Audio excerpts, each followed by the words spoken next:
Hey, hey guys. Hey guys, this is Ariel with Bee Pollinating Magic and Bee Agape, here to hopefully spread and pollinate joy, love, wisdom, peace, harmony, and help us create our best possible timeline. So this is a video I've been wanting to do for a while now. Real quick, my battery's about to die and I'm about to get rained on because it's the Matrix, I swear. But I just wanted to talk about and follow up from the video I was talking about yesterday about creating your own timeline and when you observe something, how you can shift into the best possible timeline. So this is a chart I made. And I don't know if it'll help, but I just wanted to give like a visual. So when we're looking at quantum physics, we're looking at every possible reality exists somewhere in the quantum field. Whether we're experiencing it or not is subjective because of what we're observing and what we're interpreting. We're somewhere in the quantum field. Where that is, our mind starts to go, because if we have infinite creativity, infinite possibilities, then, well, let's just keep it simple for now. That's just getting too deep. But basically, what I'm hoping to help navigate in this video is how to shift into your highest possible timeline by observing our reality in the Matrix and how you can be trapped in either fear or you can be living in empowerment and love, and how transformative and transmutive this can be to be able to shift into our best possible realities. So let's get started. So just thinking about anything that's going on with, they've studied the double slit theory and how particles need to be observed in order to technically exist in a way. So when we're observing something, we're saying, oh, this is what reality is because that's what we've come to believe is our reality. We've been taught, what?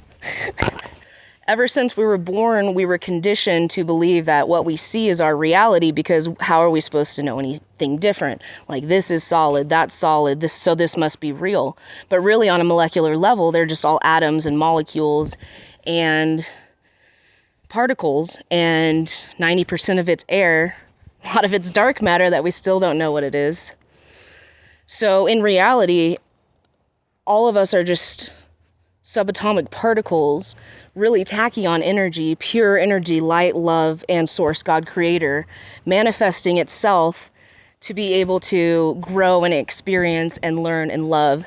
And so we're here as observers to be able to shift and create the best possible creation, or to be able to maybe play the game of how to navigate the Matrix, because it's all subjective to whatever you're viewing at the time. So when you're viewing something on TV, often we're saying, oh, that's separate from me. That's something else. That's not me. I'm me. Or if we're talking to someone, they're them, I'm me. We're two different people. But if we're able to step back and observe and look into especially if you just see someone on the street, or if you're able to catch yourself in the moment, because the Matrix will suck you in every second to believe that this is the reality. So if you're able to observe yourself in everyone and everything around you and see the God presence in everything and everyone around you, that is yourself, and that you are all one, that's when you start slipping into this other concept of realizing that there's more to life than the superficial Matrix and what they've taught us to believe is real. So in order to create our own reality, according to the quantum field, your brain doesn't know any difference between what we imagine and what we are observing. It's all based on emotion and how we're interpreting that situation. Really, there's no good or bad. It's just the feeling that we put behind something that matters. So I did a little cartoon because reality is observation to most people. Most people see something and they believe that that's their reality, but we really need to switch our perspective.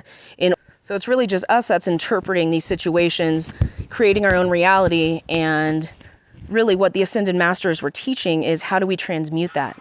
How do we send love to everything? How do we create heaven on earth? How do we perform miracles? So when you see something, you might say, oh my God, that's good, that's bad. And then you start charging it with emotion, because all emotion is charged.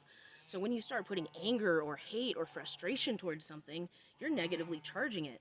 But if you have the power to observe something and you don't learn how to transmute it into love, you're affirming and bringing in those negative emotions into your reality, your energy field, your matrix. But if you're able to observe your emotions in the moment and just send love to that situation, it transmutes the energy of the situations. It raises your vibration and you shift into that higher timeline. So if you're able to just send people who are doing bad things love, which is such a profound concept still, which Jesus preached, all the ascended masters, you know, light and love. Love is the solution, because at source, everything is love.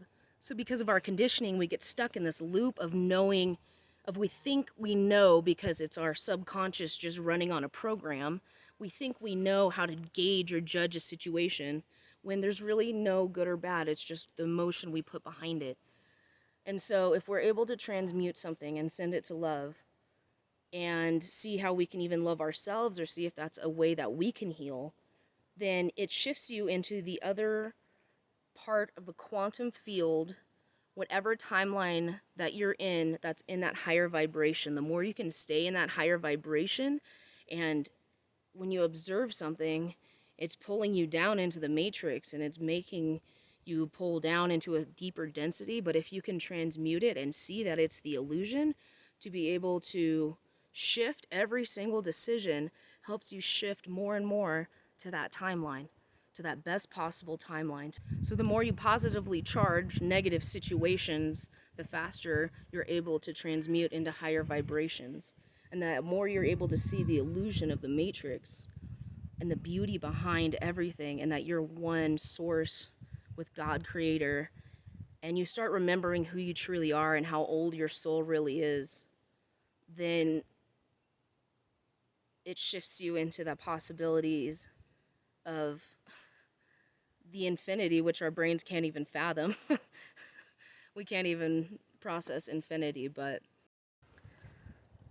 so our brain's awesome. It does what it can automatically for us as far as body functions and everything. So it interprets things as good or bad in the environment also, just based off of genetics and the history of humanity, and if we sense danger or what was going to happen. So we learned from early on our ancestors what's danger, how to survive just based off of our senses. Do we smell smoke? Do we smell a predator? Do we hear a predator? But as we evolved, we started to still do that with things that we observe, like the news or different situations, or since we're raised off of what's good or bad to be moral people, of course we still interpret it when we see something on the news, and it's so easy to get charged emotionally when we observe anything. Oh, that's so cute, it's a puppy. Or, oh my God. And it's really easy to negatively emotionally charge something that you don't like that you see. Of course, we're humans and we're passionate and we should be pissed off at stuff, but it's how you transmute it and how you deal with it that takes you through the matrix. Let's get to it. So the trick that all the ascended masters and everyone talk about is being able to harness that love energy, that golden white light, that tachyon energy, which will be a whole nother different story. But if we're able to observe something, and we can feel that emotion, of course, but it's the transmuting it into love, sending that situation or those people or that person or this, if it's a conflict, whatever it is, love heals you, yourself, and it sends you into that higher timeline. It shifts you into the matrix and the vibration of a higher timeline instead of negatively charging something you dislike. So that's how we change the world also, just one emotion, one decision at a time, and we fractal out into the best possible timeline.